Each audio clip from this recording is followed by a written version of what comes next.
우리 하나님 말씀 사사기 18장 오늘 21절부터 31절까지 말씀입니다. 구약성경 사사기 18장 21절부터 31절까지 말씀입니다.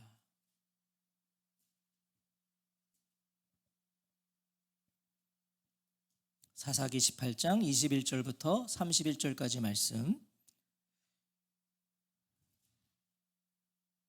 찾으신 줄 알고 우리 한 절씩 교독하겠습니다. 제가 먼저 21절을 읽겠습니다.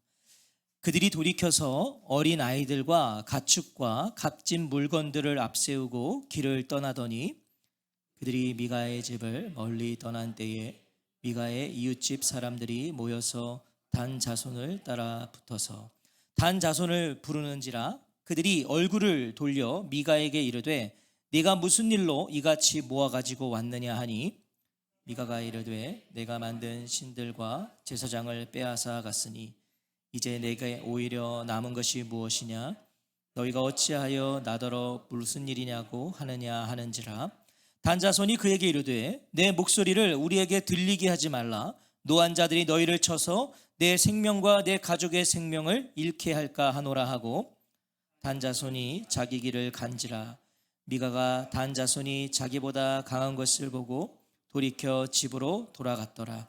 단자손이 미가가 만든 것과 그 제사장을 취하여 라이스에 이르러 한가하고 걱정 없이 사는 백성을 만나 칼날로 그들을 치며 그 성읍을 불사르되 그들을 구원할 자가 없었으니 그 성읍이 베드르홉 가까운 골짜기에 있어서 시돈과 거리가 멀고 상종하는 사람도 없음이었더라.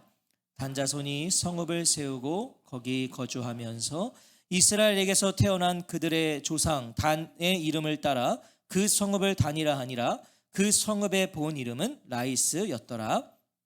손이 자기를 위하여 그 세계인 신상을 세웠고 모세의 손자요 게르솜의 아들인 요나단과 그의 자손은 단 지파의 제사장이 되어 그 땅 백성이 사로잡히는 날까지 이르렀더라. 함께 읽겠습니다. 하나님의 집이 실로에 있을 동안에 미가가 만든 바 새긴 신상이 단 자손에게 있었더라. 아멘. 오늘은 사사기 40번째 시간입니다. 하나님의 집이 실로에 있을 동안에, 하나님의 집이 실로에 있을 동안에 란 제목으로 하나님 말씀 듣겠습니다.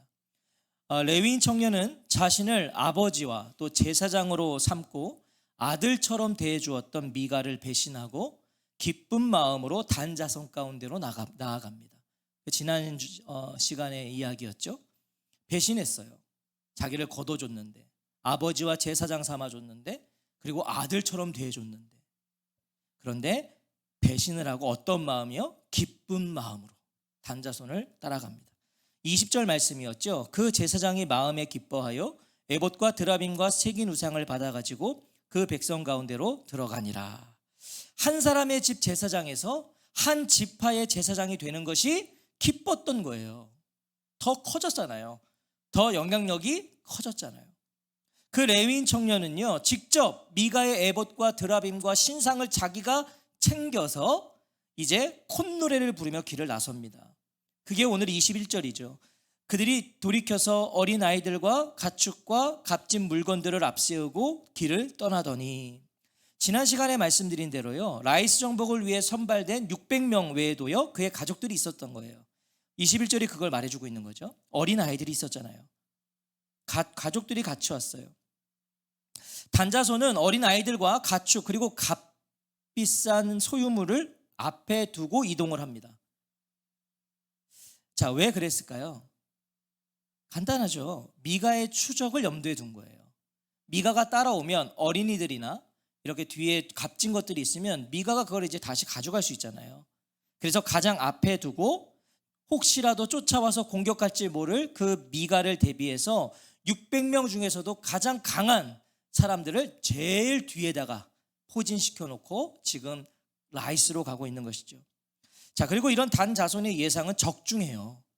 아주 정확하게 이 사람들은 미가가 따라올 것을 알고 있었던 거죠. 22절이에요. 그들이 미가의 집을 멀리 떠난 때에 미가의 이웃집 사람들이 모여서 단 자손을 따라 붙어서 미가가 사람들을 모아서 단 자손을 뒤쫓아옵니다. 미가와 함께 온 이들은요, 아마도 미가의 신당에서 예배를 드리던 사람들이었을 거예요. 그러니까 미가와 같은 부류의 사람들이죠. 그의 신당에서 예배했던 사람들. 그도 그럴 것이요, 상대는 지금 무장된 600명입니다. 그 무장된 600명의 군사를 미가와 함께 따라올 정도라면 그들은 분명 같이 예배했던 사람들일 거예요. 자, 그런데 단 자손의 반응이 굉장히 황당하죠. 23절 같이 한번 읽어볼까요? 23절입니다. 시작.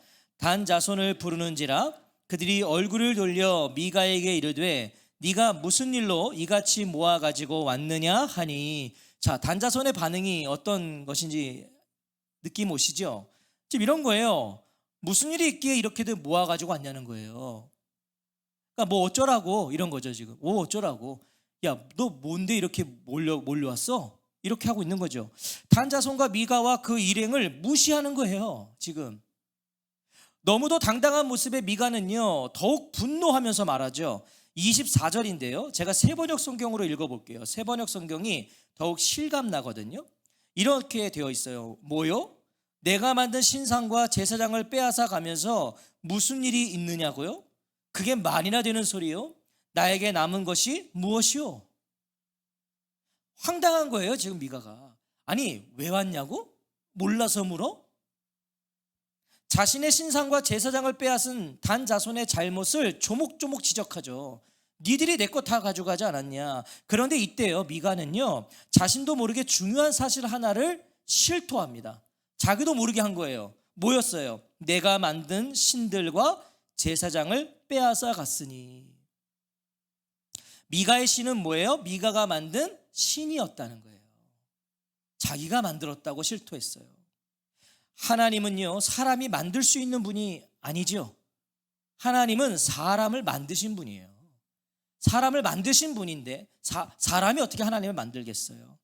자, 그러니까 뭐겠습니까? 미가가 여호와를 말했지만, 그는 여호와를 말하고 여호와의 축복을 바랬지만 그가 섬기는 신은 여호와 하나님이 아니었다는 게 오늘 분명하게 드러난 거예요. 하나님이 아니었어요. 하나님만 말했지 하나님 아니었어요. 미가는 자신이 만든 신들을 섬기는 자였고, 레위인 청년은 미가가 만든 신들을 섬기는 제사장이었을 뿐이었다는 거죠. 미가는 스스로를 보호할 수 없는, 사람의 손에 이리저리 끌려다니는 신, 미가의 힘이 있어야만 단자손의 손에서 풀려날 수 있는 신, 우상을 섬기고 믿었던 거예요. 미가는 우상. 여러분, 이게 우상 숭배의 실체예요. 우상은요, 인간에게 달려 있어요. 우상은 내가 여기서 여기 있는 거 여기 갖다 놓으면 여기 있는 거고요. 지금 보세요, 신이지만 단자손에게 빼앗겨 가잖아요. 자기 힘으로는 미가에게 돌아올 수가 없는 거예요. 이게 우상이에요. 미가에게 전곡을 찔린 단자손의 반응을 한번 보세요. 25절이죠. 단자손이 그에게 이르되 네 목소리를 우리에게 들리게 하지 말라. 그 단자손도 굉장히 무섭습니다. 저는 이 말이 굉장히 무섭더라고요. 네 목소리를 우리에게 들리게 하지 말라. 요약하면 이런 거겠죠. 한마디만 더해. 이런 얘기 들고 한마디 더 할 용기가 있으신가요? 한마디만 더해. 한마디만 더해 이랬는데 두 마디 세 마디 하시는 분들 있죠. 그러니까 싸우는 거예요. 한마디만 더해 그러면 안 해야 돼요. 멈춰야 돼요. 단자손은요, 잘못을 시인하기는커녕 미가를 협박합니다. 엄포를 놔요. 뭐라고요? 노한 자들이 너희를 쳐서 내 생명과 내 가족의 생명을 잃게 할까 하노라 하고. 그러니까 뭐예요? 그만해. 너 그러다 죽는다는 거예요. 그만해. 너 그러다 죽어. 적반하장이죠. 단자손은 하나님을 두려워하는 마음도 없었고요, 죄책감도 없었어요. 아주 이 모든 걸 상실한 지파였다는 게 지금 드러나는 거예요. 단지파는 하나님도 두렵지 않고 자신들의 잘못에 대한 죄책감도 없어요. 하나님을 두려워하지 않는 사람들의 가장 큰 특징 중에 하나가 바로 이것입니다. 사람을 함부로 대합니다. 하나님 두려워하지 않는 사람은 사람을 함부로 대해요. 무시합니다. 그때 이스라엘에 왕이 없었고, 단지파가 왜 이렇게 됐어요? 자신이 하나님이 되었고요, 자신이 왕이 되었고요, 자신의 힘을 의지하여 또 억압하고 다스리며 살아갔던 거예요. 그게 단지파였어요. 내 힘을 의지했다는 거죠. 무장된 600명 이 장정들의 성난 얼굴 앞에서요, 미가는 바로 꼬리를 내리고 돌아갑니다. 어떻게 할 수가 없잖아요. 지금 이 인원으로도 안 되니까. 그리고 저기는 무기를 들고 있잖아요. 돌아가요. 단자손의 무력 앞에 미가의 신들은 무기력했어요. 미가는 이제 자신에게 남은 것이 무엇이냐고 말할 정도로 전부로 여겼었던 자신이 만든 신들을 자손의 힘 앞에서 포기해버립니다. 분명히 조금 전까지는 자신의 전부라 그랬어요. 너희들이 다 가져갔잖아. 나에게 남은 게 뭐야? 그런데 지금은 전부라고 말했던 걸 그들이 두려워서 그냥 다 포기하고 떠난다고요. 무엇입니까? 미가는요, 무능력한 우상을 섬겨왔던 거예요. 여기서 미가에게 돌아오지도 못하는 우상, 미가의 편에 서주지도 못하는 우상을 섬겨왔던 것이고, 그 우상은 그의 전부가 되지 못했다는 게 드러난 거예요. 여러분, 전부인데 어떻게 포기하고 떠납니까? 전부인데 어떻게 그걸 놓고 가요? 전부가 되지 못했다는 게 드러나는 것이죠. 자기가 만들었기에 자기에게 유익이 되면 신이고, 유익이 되지 않으면 얼마든지 포기하고 버리고 바꾸고 추가하는 것, 이것이 우상 숭배의 민낯이에요. 우상은요, 얼마든지 나에게 유익이 없으면 포기하고 버리고요, 바꿔요. 얼마든지 추가할 수 있는 거예요. 이게 우상 숭배예요. 미가를 돌려보낸 단 자손은요, 미가가 만든 신상과 또 그가 세운 제사장을 데리고 계획한 대로 라이스 성읍으로 가 그곳을 초토화시킵니다. 초토화시켜요. 27절이죠.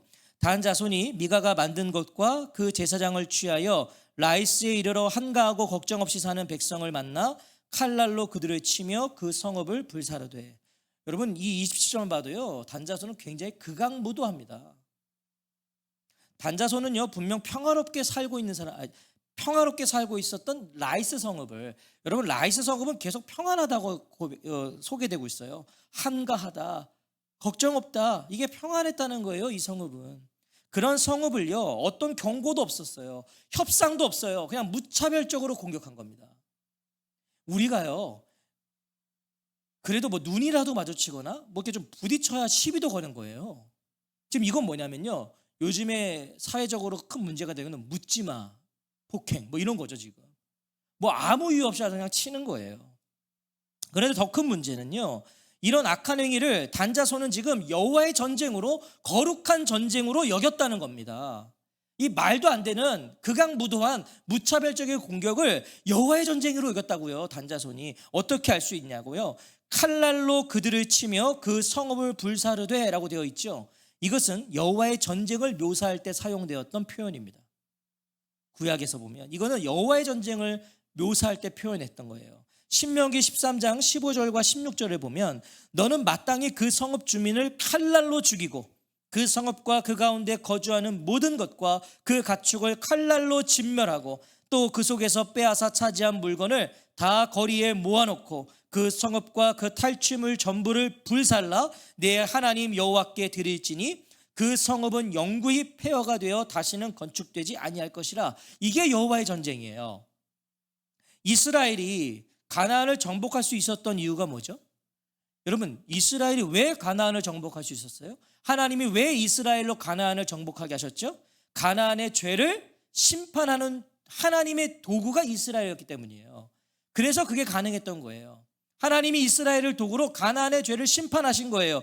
하지만 단 자손은요, 하나님이 정복하라고 하신 땅은 실패했어요. 하나님이 주신 땅, 야 너희들이 정복해, 그 땅은 실패했고요. 자신들이 보기에 만만한 땅, 자신들이 보기에 좋은 땅, 라이스를 잡고 있는 거예요. 그냥 외부와 단절된 골짜기 안에 있었던 라이스는요, 누구의 도움도 받지 못한 채 순식간에 함락이 되어버립니다. 이 사람들은 전쟁을 모르는 사람들이니까 얼마나 쉬웠겠어요. 자신들의 뜻을 이룬 단자손은요, 그곳에 자신들의 성읍을 세웁니다. 그러려고 전쟁을 한 것이니까. 그리고 그곳의 이름을요, 자기 조상의 이름을 따라 단으로 바꾸죠. 그러려고 간 거잖아요. 자신들의 발자취를 영원히 여기에 새기겠다는 거예요. 단으로 바꿔요. 하지만 오늘 성경을 잘 보세요. 성경은 이렇게 말씀해요. 29절 같이 한번 읽어볼까요? 시작. 이스라엘에게서 태어난 그들의 조상 단의 이름을 따라 그 성읍을 다니라 하니라. 그 성읍의 본 이름은 라이스였더라. 이게 성경의 증언이에요. 그러나 그럼에도 불구하고 그 성읍의 본래 이름은 라이스였다. 단자손은요, 그곳의 이름을 단이라고 바꾸지만 성경은 그곳은 라이스임을 강조하고 있는 거예요. 거긴 라이스다. 거긴 단이 아니다. 이걸 강조하고 있어요. 무엇입니까? 단자손은요, 그렇게 생각해도 하나님은 그렇게 생각하지 않으셨다는 거예요. 니들은 거기를 단이라고 여겼지만 아니, 거긴 라이스야. 하나님이 단지파에게 분배하신 땅은 라이스가 아니었잖아요. 단에게 라이스를 주신 적이 없어요. 그것은 단지파의 유업에 속하지 않았기 때문에 하나님은 성경을 통해 그곳은 라이스임을 분명히 하시는 거예요. 거긴 라이스야. 레위인 청년도 단 자손도요, 표면적으로 보면 성공을 거둔 것 같아요. 맞죠? 여러분, 레위인 청년은 이걸 뭐라고 해야 되죠? 이걸 승진이라고 하기도 그렇고, 목사들은 그걸 뭐라 그래요? 여기다가 큰 교회 가면 뭐라 그래야 돼요? 그건 뭐 성공했다 그래야 되나? 하여튼 뭐 그런 거잖아요. 지금 한 집의 제사장이 한 지파의 제사장이 됐어요. 단자손은 지금 라이스 성읍을 정복했어요. 성공했죠. 표면적으로 이건 성공을 거둔 것 같아요. 그런데 성경은요, 분명하게 그들의 성공과는 선을 긋고 계신다는 거예요. 이들의 성공한 것하고 선을 긋고 계신다. 하나님의 뜻도 하나님의 은혜도 하나님의 축복도 아니라는 거예요. 성경은 지금 그걸 말씀해요. 우리는 여기서 한 가지 교훈을 받게 되죠. 세상에서의 성공이요, 좋은 어떤 결과가요, 모두 하나님의 축복과 은혜를 의미하거나 그것이 옳은 길을 가고 있다는 것을 의미하지 않는다는 거예요. 오늘 성경이 그걸 말씀하시잖아요. 그게 꼭 옳은 것은 아니었어요. 내가 오늘 뭐 어떤 걸 거뒀다고 내가 옳은 길을 가고 있다는 건 아니다. 내가 세상에서 어떤 자리에 올라갔다고 해서 그것이 하나님의 축복도 아니다. 레위인 청년은요, 여생을 단지파의 제사장으로 남들이 부러워할 만한 성공한 삶을 살죠. 한 지파의 제사장이 됐잖아요. 그렇지만요, 하나님 앞에서는 그는 비루한 우상 숭배자였어요. 하나님 보시기에 심판받기 합당한 사람이었을 뿐이라는 거예요. 그는 심판받을 합당한 자격을 갖춘 자였어요. 단지파는요, 평화로운 땅 라이스를 빼앗아서 단이라고 이름을 지었지만, 그리고 거기서 만족하며 그들은 살고 있었는지는 모르지만 하나님은 그들을 인정하지 않으시고 뭐라 그러세요? 그것은 라이스다. 하나님 딱 거리를 두시는 거예요. 세상에서의 성공과 하나님의 인정하심은 별개입니다. 물론 하나님 우리에게 그런 은혜를 주실 수 있지만 아니요, 꼭 그것이 하나님의 은혜요 축복이라고 말할 수는 없다는 거예요. 별개예요, 별개. 하나님은 우리의 성공보다, 잘 들으십시오, 하나님은 우리의 성공보다 승리를 원하시는 분이시기 때문이에요. 여러분, 성공과 승리는 달라요. 성공은 어떤 정점에 올라야 성공이라고 그래요. 다 기준이 있어요. 성공은 이 정도 해야 성공이라고 그래요. 하지만 승리는 달라요. 승리는요, 바닥을 치고 있어도 승리할 수 있어요. 정점을 찍어도 그 사람이 승리할 수 있는 건 아니에요. 하지만 정점을 찍어서도 승리할 수 있어요.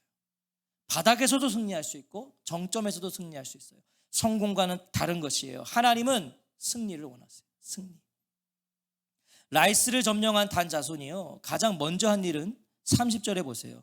단자손이 자기들을 위하여 그 새긴 신상을 세웠고, 이게 제일 먼저 한 거예요. 라이스를 점령한 단자손이 신상을 세워요. 그래서 훔쳐왔다고요. 단자손의 가치관과 기준을 보세요. 자기들을 위하여 그 새긴 신상을 세웠다. 우상을 세운 목적이 뭐예요? 자기들을 위하여. 전쟁과 우상 숭배 모두 철저하게 자기 자신을 위한 것이었단 말이에요. 여러분, 성경은 이것을 탐욕이라고 말하고 있고 성경은 이것을 하나님에 대한 불신앙이라고 말하고 있는 거예요. 30절은요, 지금까지 소개되지 않았던 레위인 청년의 이름을 고발합니다. 지금까지 이 청년의 이름이 나오지 않았어요. 30절 말씀 같이 읽어볼까요? 시작. 모세의 손자요 게르솜의 아들인 요나단과 그의 자손은 단 지파의 제사장이 되어 그 땅 백성이 사로잡히는 날까지 이르렀더라. 그의 이름은 여호와께서 주셨다. 여호와께서 주셨다라는 뜻의 요나단이었어요. 요나단. 누구보다 신앙적인 이름의 소유자죠. 그런데 그가요, 자신의 배를 위해서, 자신의 이 배를 채우기 위해서 우상을 섬기고 우상을 모시는 제사장으로 살았다는 거예요. 여호와께서 주셨다라는 이름을 가진 자가. 하지만 더 충격적인 것은 뭐죠? 그가 모세의 자손이었다는 겁니다. 모세의 자손. 이게 얼마나 충격적이었던지요, 히브리어 본문을 보면 이 모세, 우리 성경이 지금 모세라고 돼 있잖아요. 이 모세의 히브리어 눈이라는 히브리어를 거기다 딱 붙여가지고 악의 대명사인 므낫세로 이렇게 바꾸려고 했던 흔적이 남아있어요. 히브리어 본문에는. 뭐겠습니까? 이스라엘 자손의 존경의 대상이었던 모세를 지키고 싶었던 거예요. 여기 모세 이러니까 이건 므낫세다 이렇게 바꾸려고 했다는 거죠. 그래서 우리가 보는 성경에도 보면 그 각주에 그렇게 달려있는 성경책도 있어요. 므낫세. 뭐겠어요? 이스라엘에게도요, 요나단이 모세의 이름을 더럽히고 부끄러운 자로 여겨졌던 거예요. 지금 이 요나단이 부끄러웠던 거예요. 하지만 성경은 분명하게 모세라고, 요나단이 모세의 후손이라고 말씀하고 있죠. 이거 모세의 후손이다. 하나님이 십계명을 주시는 통로가 되었던 그 사람의 후손이 십계명 중에 가장 첫 번째 계명을 어기는 대표적인 인물로 드러나고 있어요. 여러분, 모세에게 십계명 주셨잖아요. 근데 그 후손이 그 첫 계명을 어기고 있다니까요. 뭐겠어요? 사사시대가 얼마나 타락한 시대였는지를 우리에게 보여주는 거예요. 혈통은 아무 의미가 없습니다. 혈통은 아무 의미가 없어요. 1대냐 2대냐 3대냐 의미가 없다는 거예요. 그게 무슨 의미가 있어요?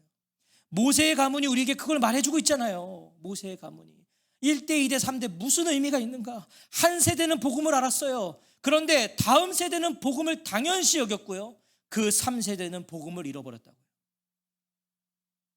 다음 세대에게, 자녀들에게 무엇을 전하고 남기시겠습니까?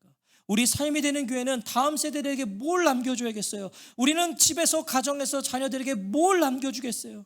오늘 자녀들에게 이것만큼은 안 된다고, 이것만큼은 지켜야 한다고, 이것만큼은 놓치지 말라고 외치고 계신 것은 뭐예요?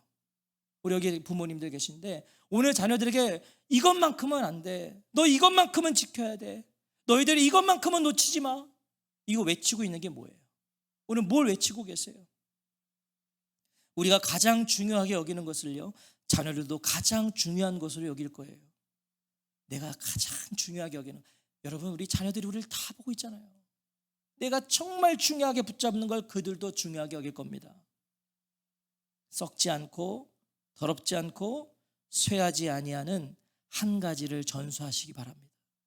자녀들에게 그 한 가지를 꼭 주셔야 돼요. 꼭 기억하세요. 경건은 유전되지 않습니다. 경건은 절대 유전되지 않아요. 경건은 가르쳐줘야 돼요. 보여줘야 돼요. 미가와 레위인 청년과 단지파 이야기를요, 31절은 이렇게 마무리해요. 31절 같이 읽어볼까요? 시작. 하나님의 집이 실로에 있을 동안에 미가가 만든 바 새긴 신상이 단 자손에게 있었더라. 이게 미가와 레위인 청년과 단 자손의 이야기의 마무리예요.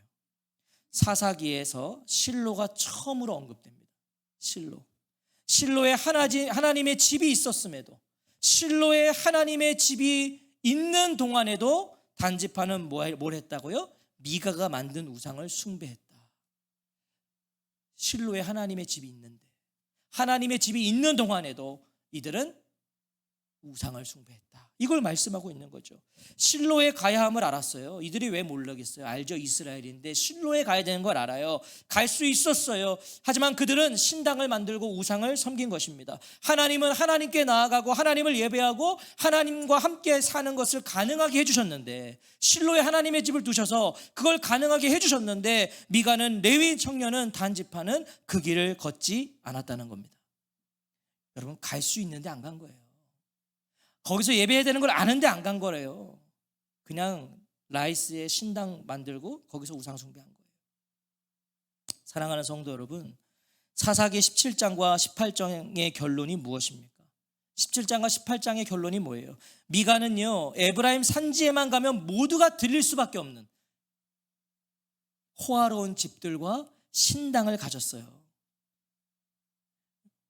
어쩐지 이 에브라임 산지만 가면 다 미가 집에 간 거 아니에요. 뭐겠어요? 가장 눈에 띄는 집이었어요.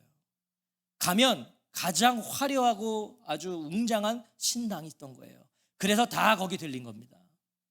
그런 것들을 가지고 있었지만 레위인 청년은 한 집의 제사장을 지나서 한 지파의 제사장이 되는 성공적인 삶을 살았지만, 단지파는요, 자신들이 원하는 보금자리를 손쉽게 얻었지만 하나님은 이들과 거리를 두십니다.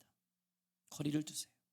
이들이 여호와의 이름을 말하고 여호와의 축복을 바라고 또 여호와의 전쟁이라며 자신들을 포장했지만 하나님은 상관하지 않으십니다. 이들과 상관하지 않으세요. 하나님이. 저는 이것이 이미 하나님의 심판이 그들에게 이루어지고 있었다고 보는 거예요. 하나님이 상관하지 않는 거, 이건 이미 하나님의 심판이 임하고 있는 거예요. 여러분, 우리가 잘못된 길을 가고 있는데, 오늘 내가 엉뚱한 길을 향하고 있는데, 내가 엉뚱한 거 바라보고 사는데 내 인생에 아무 문제가 없다, 이미 심판을 받고 있는 겁니다. 심판을 받고 있는 거예요. 원하는 것을 성취하고 누리고 있었지만 하나님의 집이 실로에 있을 동안에 벌어진 일이라고 성경이 말씀하잖아요. 그들은 즐겁게 살고 있었지만, 아니, 그건 하나님의 집이 실로에 있을 동안에 일어난 일들이야. 그들이 라이스에서 했던 거야. 실로에 와서 누렸어야 될 복을 그들은 그저 거기서 복이라 여기며 누리고 있었던 거야. 하나님과 상관없는 일들일 뿐이었다는 것이죠. 신상과 에봇과 드라빔을 빼앗긴 미가의 반응도 보세요. 미가가 어떤 반응을 했어요? 내가 만든 신들과 제사장을 빼앗아 갔으니 이제 내게 오히려 남은 것이 무엇이냐. 미가가 그 얘기한 거예요. 신상들을 다, 우상들을 다 가져가니까 그럼 나에게 이제 남은 게 뭐냐. 그는 자신을 지켜주지도 자신에게 돌아오지도 못하는 자신이 만든 신상을 전부로 여기며 살았던 거죠. 이걸 전부로 여기며 살았어요. 팀 켈러 목사님이요, 이 부분을 이렇게 말하더라고요. 이 땅의 모든 이들은 각자의 신을 향한 예배자다. 저는 이 문장을 딱 읽는 순간에 바로 와닿던데요. 아, 이 땅의 모든 이들은 각자의 신을 향한 예배자다.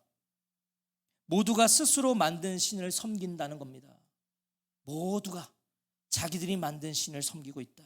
누군가는 자신의 직업을 신으로 삼고 있고, 누군가는 외모를, 누군가는 돈을, 누군가는 권력을, 명예를 신으로 만들어서, 오늘날에는 자녀를 신으로 만들어서 다 예배하고 있다는 거예요. 그래서 그것을 잃으면 아무것도 남은 것이 없다고 말하죠. 그것을 잃으면 언젠가는 반드시 빼앗길 것들이잖아요. 제가 지금 거론한 것들이 오늘날 모든 사람들이 신으로 삼고 예배하고 있는 이 모든 것들은 언젠가 반드시 빼앗길 것들이, 나를 구원해 줄 수 없는 것들을 믿고 바라고 섬기고 있는 거예요. 다 그걸 신이라 여기면서. 하지만 성도에게는 결코 빼앗기지 않는 분이 계시죠. 결코 빼앗기지 않는 분. 이 땅에 우리의 모든 것은 언젠가 다 빼앗길 것이지만, 여러분, 지금 제가 건강하다고 그래서 제 건강이 영원합니까? 이거 다 빼앗길 거잖아요. 그렇지만 주님만은 누구도 우리에게서 빼앗을 수 없잖아요. 주님을 누가 빼앗을 수 있어요, 우리에게? 또한 우리를 그분의 손에서 누구도 빼앗아갈 수 없어요.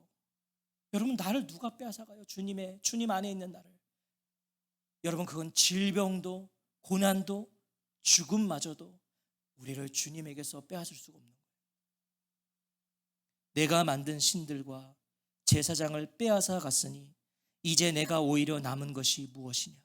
세상은 이렇게 말할지 모르지만, 세상은 오늘도 그게 다 전부인 것처럼 붙들고 살아갈 수 있을지 모르지만, 성도는 다릅니다. 아니, 달라야 합니다. 주님이 없으면 제가 가진 것이 무엇입니까? 주님이 저의 모든 것이십니다. 이게 성도의 고백이어야죠. 주님이 전부임을 알면요, 그 주님이 영원히 나에게 필요한 전부이심을 고백하게 됩니다. 전부임을 알면 그 주님이 나에게 영원히 필요한 전부이시다. 바로 그 사람이요, 있든지 없든지 높든지 낮든지 주님을 바라보는 것이고요, 하나님은 그 사람을 승리한 사람이라고 인정해 주시는 거예요. 하나님, 여러분, 하나님이 아무나 승리한 사람이라고 말하지 않으세요. 하나님의 집이 실로에 있을 동안에 단자손은, 레위인 청년은 미가가 만든 신상 앞에 있었습니다. 하나님의 집이 있음에도 그들은 신상 앞에 있었어요.